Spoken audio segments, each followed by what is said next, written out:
Assalamualaikum and welcome back everyone to our YouTube channel। आज हम 10th class की general maths की book में से एक्सरसाइज नंबर 1.1 का क्वेश्चन नंबर 12 अटैम्प्ट करने जा रहे हैं। और क्वेश्चन की स्टेटमेंट ये है कि हमने नातिक जुमलों को शॉर्टेस्ट फॉर्म में कन्वर्ट करना है, ऐसी शक्ल में कि वो न्यूमरेटर और डिनोमिनेटर यानी कि शुमार कुनिंदा और मुखरज में ऐसी कोई वैल्यूज़ सिमिलर ना रह जाएं जो कि आपस में मज़ीद डिवाइड होकर ख़त्म हो सकती हों। अब इसमें सबसे पहले तो कांस्टेंट वैल्यूज़ को आपने देखना है, उनको सॉल्व करना है माइंड में। तो आप ये देखें कि हमारे पास 3 कांस्टेंट वैल्यूज़ हैं, 18, 27 एंड 36। ठीक है, तो आप कोई ऐसी वैल्यू ढूंढें जिस पे 18 भी कम्प्लीटली डिवाइड हो जाता हो, 27 भी और 36 भी, लेकिन वो वैल्यू ग्रेटर होनी चाहिए, बड़ी होनी चाहिए।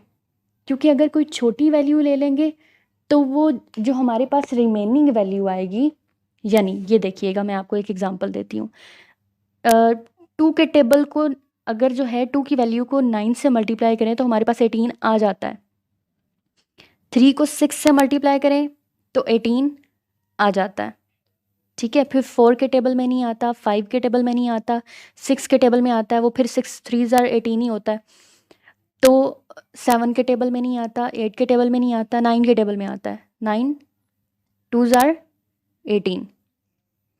तो ऐसा है कि अगर तो हम 2 मल्टीप्लाइड बाय 9 वाला पेयर लेते हैं, ठीक है, ये सिर्फ ये वाला कॉन्सेप्ट समझने की कोशिश कीजिएगा कि अगर हम 2 और 9 वाला पेयर लेते हैं, इनको मल्टीप्लाई करके 18 की जगह हम यहाँ पे लिख देते हैं, तो क्या होगा कि ये जो 9 है ना, ये मज़ीद शॉर्ट हो सकता है। यानी 3 मल्टीप्लाइड बाय 3 करके 9 आ जाता होता है, आ जाता है ना। इट मीन्स कि इसकी फिर से हमें फैक्टराइजेशन करनी पड़ेगी। अगर 3 और 6 का पेयर लेते हैं तो इसमें क्या होगा कि 6 भी मज़ीद फैक्टराइज हो सकता है, यानी 2 3 ज़ार 6 बन जाता होता है। तो फिर इसको मज़ीद शॉर्ट फॉर्म में लेके आना पड़ेगा। तो बेहतर ये है कि हम वो वाला पेयर लें जो कि मज़ीद वैल्यू जो है, सेकंड वैल्यू जो है उसकी मज़ीद फैक्टराइज ना हो सके। ठीक है, जो पहली वाली वैल्यू है वो तो हम ऐसी लेंगे ना कि जो 18 में भी सेम होगी, 27 में भी सेम होगी और 36 में भी सेम होगी। जब तीनों में सेम होगी तो वो तो कट के ख़त्म हो जाएगी, उसकी तो फर्दर फैक्टराइजेशन का इशू ही नहीं है।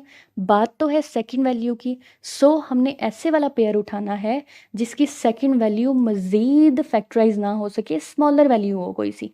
सिर्फ ये कॉन्सेप्ट समझ ले पहले। ठीक है, अब हम 18 की जगह क्या लिख देते हैं, 9 multiplied by 2 multiplied by m raise to power 5 x raise to power 3। ये वेरिएबल्स को हम अभी फ़िलहाल वैसे ही लिख देते हैं, डिवाइडेड बाय, अब देखें 27 जो है, अब फिर से आपको इसी तरह से इसी एग्जांपल से समझाती हूँ। 27 किस किस टेबल में आता है, 2 के टेबल में तो नहीं आता, 3 के टेबल में आता है, यानी 3 9 ज़ार 27 होता है। 4 के, 5 के, 6 के, 7 के, 8 के, 8 तक के, 4 से लेके 8 तक के किसी टेबल में भी 27 नहीं आता। अब आ जाते हैं हम 9 के टेबल पे, तो 9 3 ज़ार 27 होता है। तो अब इन दोनों पेयर्स में से हम कौन से वाला पेयर लेंगे। जब हमने यहाँ 9 मल्टीप्लाइड बाय 2 लिख लिया तो कॉमन सेंस की बात है, ये याद रखिएगा कि हमने वो वाला पेयर उठाना है जिसमें पहली वाली वैल्यू हमारे पास 9 होगी और दूसरी वाली वैल्यू स्मॉलर होगी, क्योंकि 3 को फर्दर हम फैक्टराइज कर ही नहीं सकते हैं ना, 3 को डिवाइड नहीं कर सकते ना हम मज़ीद फर्दर कोई ऐसी दो वैल्यूज़ लेके कि जिनको आपस में मल्टीप्लाई किया जाए तो 3 आए। ठीक है, तो 1 के अलावा, क्योंकि 1 तो हर एक के साथ मल्टीप्लाई होकर वही अपना आंसर वापस ले आता है। तो यहाँ पे ये वाला पेयर हम इसलिए नहीं ले सकते क्योंकि पहली वैल्यू 3 जो है वो तो स्मॉलर है, लेकिन 9 को मज़ीद शॉर्ट फॉर्म में डिवाइड करना पड़ेगा, तो मज़ीद ये सॉल्वेबल होगा, तो हमें ये चाहिए ही नहीं। हमें ऐसा चाहिए जिसमें पहली वैल्यू ग्रेटर हो और दूसरी वैल्यू स्मॉलर हो, और वैसी स्मॉलर हो कि मज़ीद वो जो है फैक्टराइज ना हो सके। दैट्स वाई हम यहाँ पे 27 की जगह लिख देंगे 9 मल्टीप्लाइड बाय 3 और m अब यहाँ पे वेरिएबल्स को भी ज़रा ध्यान में रखिएगा कि जैसे हमने प्रीवियस क्वेश्चन में किया था कि देखें वेरिएबल्स दोनों में देखें m इसमें भी है, इसमें भी है, x इसमें भी है और इसमें भी है। तो अब हमने ध्यान रखना है कि जिस वाली वैल्यू में एक वैल्यू ये है पूरी, फिर माइनस का सिंबल है और एक वैल्यू ये है, इन दोनों में से वो वाला वेरिएबल सेम लिख देना है, एज इट इज़ लिख लेना है जो जिसकी पार्ट छोटी है, यानी सेम है दोनों में, m इसमें भी है इसमें भी, तो m लिख दिया। लेकिन यहाँ पे m की पार्ट हमने वो वाली लिखनी है जो इन दोनों में से स्मॉलर होगी। तो इन दोनों में से स्मॉलर कौन सी है, m रेज टू पावर 4, वो लिख दिया हमने। अब आते हैं x रेज टू पावर 8 की तरफ। अब देखें इन दोनों में x सेम है ना, तो x लिख दिया इसमें। लेकिन हमने यहाँ पे वैल्यू पावर वो वाली लिखनी है जो कि इन दोनों में स्मॉलर है। तो इन दोनों में से स्मॉलर कौन सी वाली पावर है, x रेज टू पावर 6। तो हमने x रेज टू पावर 8 को दो पोर्शंस में डिवाइड कर लेना है। x रेज टू पावर 6 तो इसकी वजह से आ गया क्योंकि हमें इसके जैसा बनाना था। तो x रेज टू पावर 8 में से अगर x रेज टू पावर 6 को माइनस कर दिया जाए, यानी हमारे पास एक वैल्यू है x रेज टू पावर 8 और एक हमने already x raise to power 6 इसमें से निकाल ली। तो 8 में से 6 निकाल दिए तो बाकी हमारे पास कितने बच गए, 2। तो x रेज टू पावर 2 लिख दिया और x रेज टू पावर 8 को हमने इन दो स्मॉलर पार्ट्स में डिवाइड कर दिया। याद रखें कि दोनों वैल्यूज़ को अगर सॉल्व करें तो जवाब यही आता है हमारे पास, लेकिन इसको हमने इस फॉर्म में इसलिए लिखा है ताकि x रेज टू पावर 6 इसमें भी बन जाए और इसमें तो ऑलरेडी मौजूद है। तो फिर क्या करेंगे, हम इन दोनों में से ये कॉमन लेके ख़त्म कर सकते होते हैं। तो हमारे पास ये वाला पोर्शन तो हमने सॉल्व कर लिया, ये वाला जो था। ठीक है, अब हम आते हैं सेकंड वाले पोर्शन की तरफ। तो हमने माइनस का सिंबल लगाया ये वाला, और अब हम क्या करते हैं 36 को हम कौन सी ऐसी दो वैल्यूज़ लें कि जिनको आपस में मल्टीप्लाई किया जाए तो 36 आए। अब हमें ये तो चीज़ पता है ना, इधर से थोड़ा सा आइडिया लग गया कि यहाँ पे भी 9 मौजूद है, यहाँ पे भी, तो इसका मतलब कि हम यहाँ पे भी ऐसी कोई वैल्यू लाएंगे जो कि किसी दूसरी वैल्यू से मल्टीप्लाई होगी तो 36 आ जाए, यानी 9 तो होना ही चाहिए। तो बकाया कौन सी रह गई, 9 को किससे मल्टीप्लाई करें तो 36 आता है, 4 से। एग्जैक्टली 9 4 ज़ार 36 हो जाता होता है। तो अब आगे वेरिएबल्स की तरफ। अब यहाँ पे हमारे पास 2 m इसमें भी मौजूद था और इसमें भी, लेकिन हमने लिखना यहाँ पे वो है m की पावर वो लिखनी है जो दोनों वैल्यूज़ में से स्मॉलर थी, यानी m रेज टू पावर 4। तो अगर m की पावर 6 में से m रेज टू पावर 4 हम ऑलरेडी लिख चुके हैं, तो 6 में से 4 निकालें, बकाया पावर में से क्या बच गया, 2। इसका मतलब कि m रेज टू पावर 2 हमें फर्दर लिखना पड़ेगा और x रेज टू पावर 6 को वैसे का वैसा लिख देते हैं।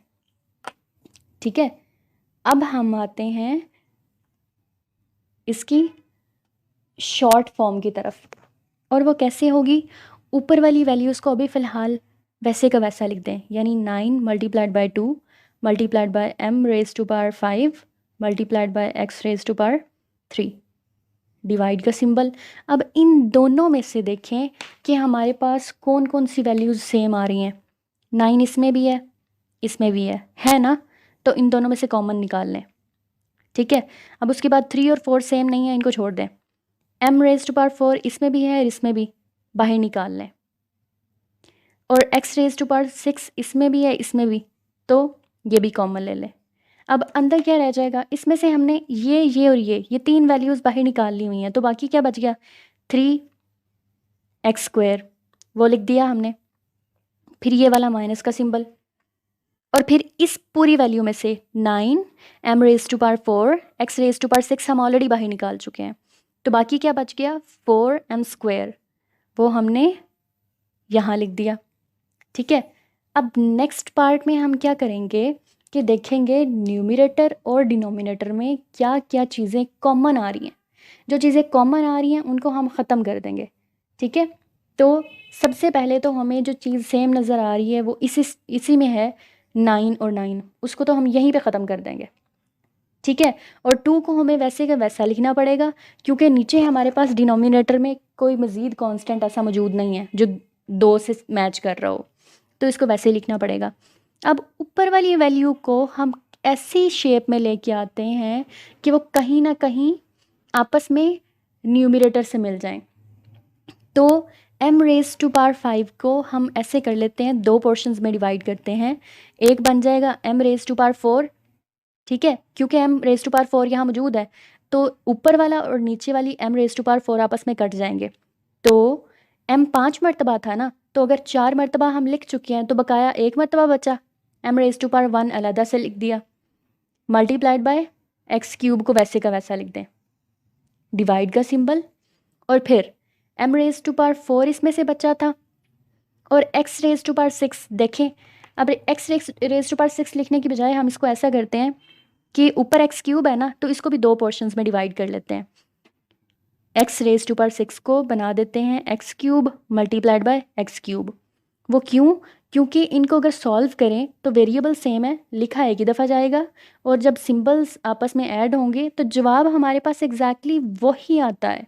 लेकिन उसको हमने इन दो पोर्शंस में डिवाइड इसलिए कर दिया है ताकि ऊपर वाला एक्स क्यूब और डिनोमिनेटर का एक्स क्यूब आपस में कट के ख़त्म हो सके। और ब्रेसेस में ये हमारे पास वैल्यूज़ थी, उनको वैसे का वैसा लिख दें। अब लास्ट में क्या होगा कि न्यूमरेटर और डिनोमिनेटर में से जो सेम वैल्यूज़ हैं उनको क्रॉस करके ख़त्म कर दें। ये आपस में क्रॉस हो गए और ये आपस में क्रॉस हो गए। ऊपर क्या बचा? 2m, और डिनोमिनेटर में क्या बचा? एक्स क्यूब और ब्रैकेट में 3x square minus 4m square. अब देख लें कि न्यूमरेटर में और डिनोमिनेटर में अब मज़ीद ऐसी कोई सूरत हाल नहीं रह गई कि उसको मज़ीद फैक्टराइज करके शॉर्ट फॉर्म में लेके जाया जा सके, ठीक है। और ऐसी शॉर्ट फॉर्म कि वो नीचे वाली और ऊपर वाली में कोई ना कोई शॉर्ट सेम चीज़ निकल आए। सो ये हमारा शॉर्टेस्ट फॉर्म आ गया है क्वेश्चन नंबर 12 का। तो काइंडली अगर आप इससे प्रीवियस क्वेश्चंस फर्स्ट 11 क्वेश्चंस जो हम ऑलरेडी सॉल्व कर चुके हैं हमारे चैनल पे, उनके सॉल्यूशन वीडियोस ऑलरेडी पड़ी हुई हैं। अगर आपको उनमें से किसी का सॉल्यूशन देखना हो, समझना हो, तो आप काइंडली उनको जाके देख के वहाँ से समझ सकते हैं। और अगर आपने अब तक हमारा चैनल सब्सक्राइब नहीं किया तो काइंडली उसको सब्सक्राइब कर दें और बेल आइकन ज़रूर प्रेस कर लीजिएगा ताकि हमारी जितनी फ़र्दर आने वाली वीडियोस हैं वो आपको टाइमली उनका नोटिफिकेशन मिलता रहे और आप उनको देख के सॉल्यूशंस अंडरस्टैंड कर सकें easily. Thank you very much again.